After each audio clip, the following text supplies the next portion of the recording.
ശനിദോഷങ്ങൾ മാറുന്നതിന് എന്തെല്ലാം കാര്യങ്ങളാണ് ചെയ്യേണ്ടത് എന്നീ കാര്യങ്ങളെക്കുറിച്ചാണ് ഇന്ന് ഞാൻ പറയുന്നത്.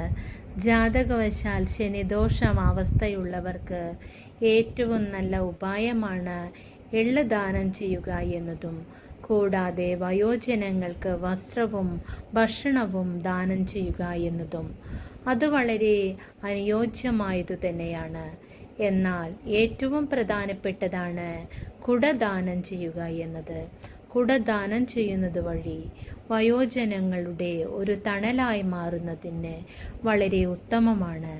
അതുകൊണ്ട് തന്നെ എല്ലാവരും ശനിദോഷങ്ങൾ മാറുന്നതിന് ഈ കർമ്മങ്ങൾക്ക് പുറമെ ഇതുകൂടി ചെയ്താൽ ശനിദോഷ പരിഹാരത്തിന് വളരെ ഉത്തമമാണ്. എല്ലാവരും ഇതേ രീതിയിൽ ചെയ്തുകൊണ്ട് ശനി ഭഗവാന്റെ അനുഗ്രഹങ്ങൾക്കായി പ്രാർത്ഥിക്കുക. എല്ലാവിധ ശനിദോഷങ്ങളും മാറി നിങ്ങളുടെ ജീവിതം വളരെ ധന്യമായി തീരുന്നതാണ്. അതിനായി എല്ലാവരും പ്രാർത്ഥിക്കുക. സമസ്തവിധ പാപങ്ങൾ തീരുവാനും ഇത് വളരെ ഉത്തമമാണ്. എല്ലാവരും ഇതേ രീതിയിൽ ചെയ്തുകൊണ്ട് ഭഗവാന്റെ കൃപാകടാക്ഷങ്ങൾക്കായി പ്രാർത്ഥിക്കുക.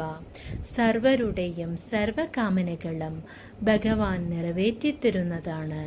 അതിനായി എല്ലാവരും പ്രാർത്ഥിക്കുക. സർവരുടെയും സർവ ആഗ്രഹങ്ങളും ഭഗവാൻ നിറവേറ്റിത്തരട്ടെ.